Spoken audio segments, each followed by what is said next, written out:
So here's step number one, and it sounds sarcastic, but I mean it sincerely. Number one, have a nicely appointed house. A lot of liability, I consider it from the side of the guest or the owner. There's a problem. They're disappointed. They're not making it up. Have a nicely appointed house, cleanliness above anything else, and inexpensive, decorations, it's beach time, it's, just fun stuff, make it look like a vacation. Number two, have good service. Answer your phone, have communications, and again, I don't want to stretch too far. The reason I talk about this topic is because I am talking about liability reduction as an attorney. Might not sound like it, but send them confirmation. Send them, it's 1 week to go. Here's your arrival instructions, area information, house rules, checkout information. And now we've tackled two things. We have a nice property with good service. The third thing is arguably more important than an attorney, and it's to have the right insurance. And this is the first scary thing that I'll say. It's heartbreaking how many times people don't find out till they have a claim that the insurance does not cover vacation rentals. So if it's anything to do with somebody being injured or a fire or something that they're like, well, wait a minute, these were vacation renters, your insurance isn't going to cover that, then it's a shame. That's the wrong time to find out you have the wrong insurance. And the sad part about it is some of them say, but I told the agent I was renting this out short term, and they said, well, then we need to add this rider that covers rentals. And little did the agent know, but that rider that added protection for renters had an exclusion for short-term renters, so they still weren't covered. So we have a nice property, we have good service, we have good insurance, and then we move on to the attorney, and we have a good agreement. And then, as I alluded to earlier, the agreement is a tool. Again, the wrong mindset is the agreement's going to help me win lawsuits.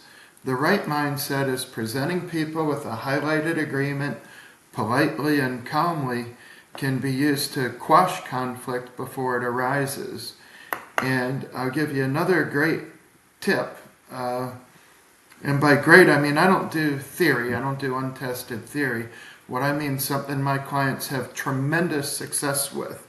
And if you pardon the melodrama, life-changing success, because it gets rid of so much stress. Quit seeking justice. Give the jerk a little money they don't deserve, but get them to sign a release that if I give you this, I agree, no chargebacks, no negative reviews, no complaining to Airbnb, and no lawsuits. That's the four things.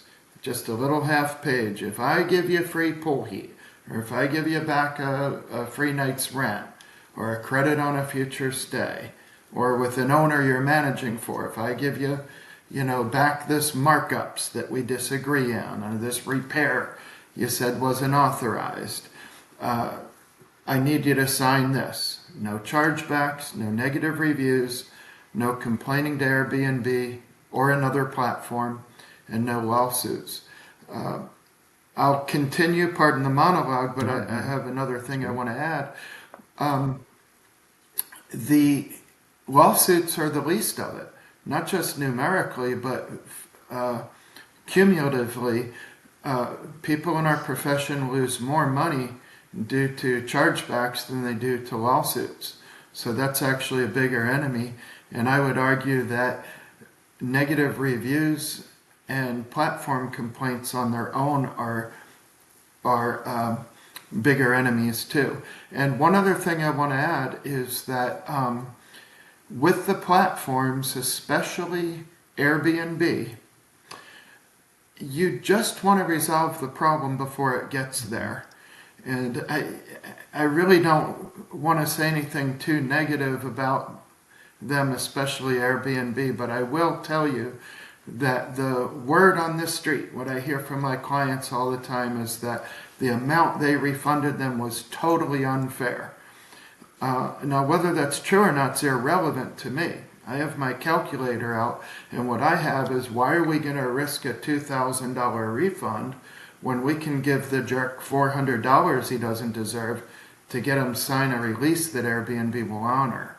Absolutely. Yeah. Yeah. That, and to that point, I mean, that was probably one of the hardest lessons for us to learn the whole, probably first year, particularly. And this is one of the things I stress to people I work with so much, is that, especially on your first few properties, you've put your blood, sweat, and tears into these things. You bend over backwards for a guest, and inevitably you're going to get these crazy people that you just can't please. And it's not common, but they come, and so it's so hard to swallow your pride in that moment, because it's not justice. It doesn't Right. it doesn't feel good.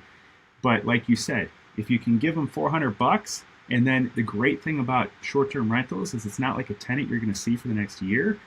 They leave, they're gone out of your life, and another great guest Yeah. comes who's happy, and it's behind you. So that's such a great point. I never thought about signing the release, though. That's such a great idea. We kind of just thought, well, if we're Yeah. go ahead. I'm sorry. No, and it doesn't have to be an official release. Just an email saying, when I say a release, I'm so careful not to look like the big bad attorney that I don't get involved. I give it to my client, and we call it guest compensation receipt, a euphemism. We have logos and colors, and we don't use New Times Roman. We use Calibri Light or something friendly, and we just make it about that long, that I agree to give you this, and you agree to do that, and that this will resolve everything, and we'll keep it confidential. There's no wherefores or hence or wherein or the parties forthwith. You just want them to sign it, so we try to make it look like something that a UPS driver would hand you whistling. Here's your free gift, sign here. Got it. Yeah, that makes sense. Um, you brought up another point in there too around insurance, and not no people Yeah. not knowing that they don't have the right insurance. Is there, if a insurance agent, like you walk through that scenario, the example of somebody thinking they had short-term rental insurance, the agent told them they would with this rider, but then they don't. Would that be covered under their errors and omissions for the agent? Like, so you're still covered, or you're just out of luck? Insurance companies are, well, let me put it this way. And I have clients that are insurance companies. They love this part of my speech. Uh, I have friends that they see this one political party as being rotten to the core, but not the other. And that's okay. We all know which one it is. No. And then I have another friend that will slap an apple out of your hand if it's not organic. They know all about big food, but that's it. And the other one, big pharma. My Christian perspective, it's everything, big or small, is corrupt. I'm not going to get upset about it. But the insurance companies, like in Florida, you get property insurance. It doesn't cover hurricanes. Isn't that amazing? Yeah. Property insurance doesn't cover hurricanes. That's a separate policy. It's usually not even a rider. And the insurance company is going to have you sign saying, number one, this is the entire agreement, and we agree that nothing said verbally will be counted on or considered part of the contract. And then they reiterate it, and they say that we have the right to post-claim underwriting, meaning that if we find out that we didn't underwrite you or prescribe the right policy to begin with, then you agree to a claims limitation, which is that we'll refund you 1 year's premium, but that's it. So the answer is, can you come against $1 billion insurance company? No.